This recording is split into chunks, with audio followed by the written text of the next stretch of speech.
Howdy design fans, and welcome back. As we progress through the course now, I really want every lecture to have practical takeaways, ideas, and techniques that you could implement in your landing pages right away. So while this lecture, we are going to go back to the 5-second test, and it's a topic and it's a test that we've spoken about in the past, we're going to really talk about headers and subheaders in the context of 5-second tests, and we're going to get a little bit more practical with how you could actually use it to increase the clarity of your headers and subheaders on your home pages and your landing pages, which will ultimately help increase your conversion rates because your visitors are going to have a clearer understanding in a shorter time frame exactly what it is that you offer. So let's just jump into the slides real quick. So just getting back into the background of the 5-second usability test, a very quick refresher. In a study published in 2006 in the Behavior and Information Technology Journal, the results showed that it takes users just a half a second, 500 milliseconds, to form a first impression of your brand from landing on your site, right? That's an incredibly short amount of time. That means you don't have much more time to convey to them what you do, right? So we'll times that by 10 and give you 5 full seconds to kind of convey to your users what you do, express to your users what you do, give users a chance to understand what it is that you sell. The 3 most popular test questions for the 5-second test, if you remember, was 1, what is the name of the company? 2, what does the company sell? That's really the most important question in a 5-second test. If you're just going to ask one question, that's the question you want to ask. What do you sell? And 3, a little bit more subtle, what value do you provide to your customers? Besides for the actual product or service, what benefit comes out of it, right? So the classic example, if you sell vacuums, the benefit is I get to have a cleaner room, I have a cleaner life, right? No one really wants to, sales 101, right? No one wants a vacuum. They don't want a vacuum, you want a clean room. So that's the 3rd question. If you can convey that in 5 seconds, you're doing a great job. Oftentimes, you can't, this is something which is true in everything when you're so involved. You lose objectivity. When you design something, when you see a website every single day, when you're involved with your products and services and your manufacturing and your employees and your vendors, you lose objectivity, you can't understand. You literally cannot perceive how a first-time visitor experiences your website or experiences your landing page. The beauty of a 5-second test is it allows your customers, your potential visitors, to write your headlines for you. And if you ignore that, then you're ignoring what will ultimately make your landing pages more successful. You have to really understand that you do lose objectivity. The main takeaway here is that headlines and subheadlines, which should be present on every page, and we will go back to effective writing of headlines and subheadlines later in the course, but the takeaway here in this lecture is that your headlines and your subheadlines are the most important things to test in a 5-second test, right? That's what you really want to focus on, headlines and subheaders. Of course on your homepage, you're going to have a headline and a subheadline, I hope, but even on every inner page, there should be a header and a subheader as well to give that user the clear context of where they are on the site. You'll see a lot of websites now leaving the clarity in the subheader. They have this headline which is very marketing-y and gimmicky, and then they have which expresses nothing about what you offer. I'm going to show you a couple examples of that very soon in a second. And then the subheadline is kind of the description of what you actually offer. It makes no sense. You want to give the clarity in the headline, okay? That's practical takeaway number 2. Number 1, headlines and subheaders are the most important thing to test. Number 2, if you have a line that expresses what you actually do, that should be your headline. The emotional payoff or the catchy phrase that might be unique, your tagline, that should be your subheader, okay? In most cases. There are times where that's not necessarily statistically the right choice, but in most cases, as a rule of thumb. Here's a page from one of our clients' websites. This is actually their homepage. Karas Negotiating is a big company. We've been working with them for a couple of years. We have a fantastic relationship with them, and we're currently in the process of a full, complete website redesign. This is the homepage. They're a world leader. They are the world leader in negotiating seminars. They run over 300 seminars a year in over 100 cities across the world. They've trained most of the Fortune 500 companies, right? They know what they're doing. They've been around for 40 years, and they're big stuff. But as we're focusing on redesigning their site, we really wanted to find out, do users understand what it is they do when they first land on their site? So we asked 50 respondents from around the world. 12% of them knew what this company did, right? Incredible, an incredibly low percentage rate. Look at some of these answers here, right? I'm not sure. They appear to host a conference. negotiating tactics seminars, if there's a question mark at the end of someone's response, they don't know what you do. Training teaching courses, no. Negotiating programs, that's a good one. Train negotiators. Rewards programs, no idea, sells food, pizza, this is really enlightening information for this company as we're redesigning this site. 12% of respondents got it right. Now, of course, you could make the argument, well, no one really hangs out on the site for 5 seconds. You're right. That's not the point, though. Of course, if they scroll down the page, they continue reading, they're going to understand exactly what it is we do. Of course. But if you remember, we go back, don't make me think. Reduce the cognitive load. Remove the question mark from over my head. Don't make me figure it out.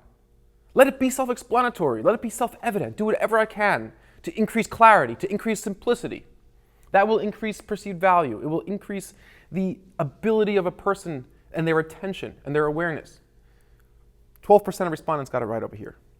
This is the homepage for Zendesk, a big company that offers software that helps you chat and create support tickets and email back and forth with customers and clients of yours that have questions, right? They build software for support teams. This is their website. The headline reads, "Let's make things better." And their subheadline reads, "Zendesk builds software for better customer relationships," okay? Before we go further, I want to just point out that I happen to find the hero image section quite silly, because if you look closely, there's a video that they want you to watch, and this top circle in this geometric heap is actually the play button, but it looks the same as everything else, right? So you might not really think that that's the play button. So that's another thing that's frustrating, confusing, and it will probably be overlooked by the majority of visitors. So I just flipped around. Oftentimes, just by flipping around the headline and the subheadline, you can get better results. But interestingly enough, not really. This case, it didn't work. So I just quickly flipped around the headline and the subheadline. I actually misspelled the word. Well, it should have been build and not builds. We build software for better customer relationships. Let's make things better. The original 15% got it right, and in my edited version, only 10% got it right. So this was a test that showed that the original version of how they had it was actually working better to convey to users what they did. But don't be fooled. 15% is still bad. 15% is 15%. 15% of people within 5 seconds should understand that you build software for customer relationships, right? And only 15% of people knew that based on reading this headline and subheadline. So even though our test wasn't successful, we didn't come up with a better version yet, but at least we know we need to keep trying, right? So that headline and subheader are really important when it comes to clarity. Here's the homepage for Mint. Mint is another software company, a big company, that offers online software, mobile apps for managing your daily finances, right? So it connects up to my bank accounts. I could track expenses. I could see every month how much I've spent on travel, how much I've spent on entertainment, on groceries. It's a great app. It's a great app used by a lot of people.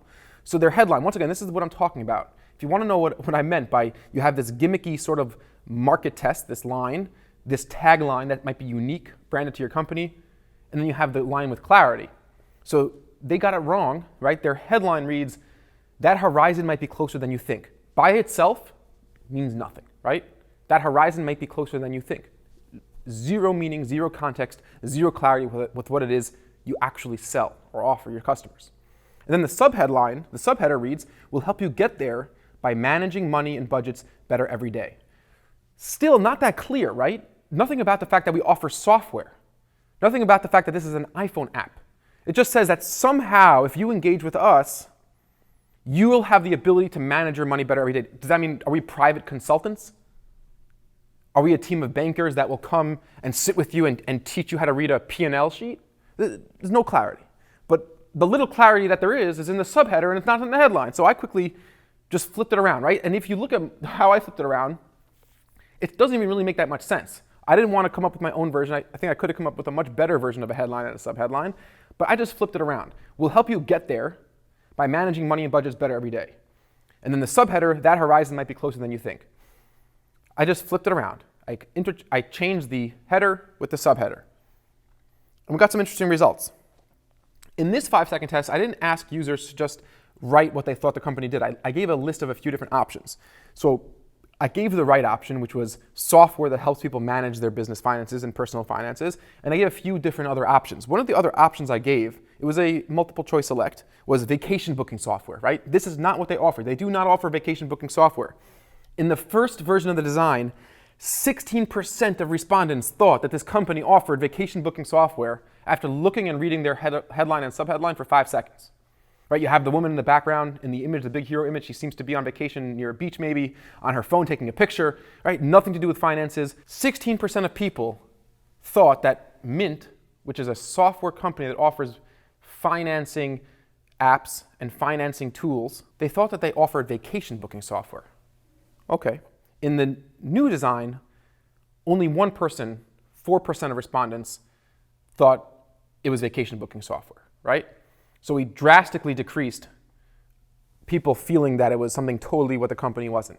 On a side note, there was no statistical difference or no statistically significant difference between the percentage of people who actually selected the right answer. But remember, this was multiple choice. So there was only a few options, and one of them was anybody who got any sense of money in business was able to find the right answer. So I made the test easier.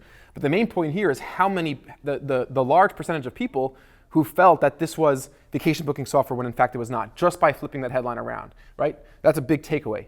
Think about, even if you're not able to rewrite your headline and subheadline, just sometimes flipping them will create significantly positive results. So as you could see, clarity in your headlines and subheadlines is really important.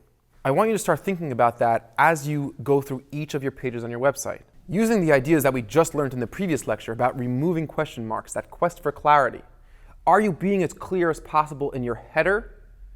Are you providing the clarity in your subheader? And should you be providing that clarity in your header? And then using the 5-second test, using the questions of the 5-second test to actually test your theories and to take away your subjectivity and introduce objectivity back into the design picture. So I hope you enjoyed this lecture. I hope you're getting some, beginning to really build on these practical takeaways, techniques that you're going to start implementing right away into your landing pages. Thanks for watching this one, and we will see you very soon in the very next lecture.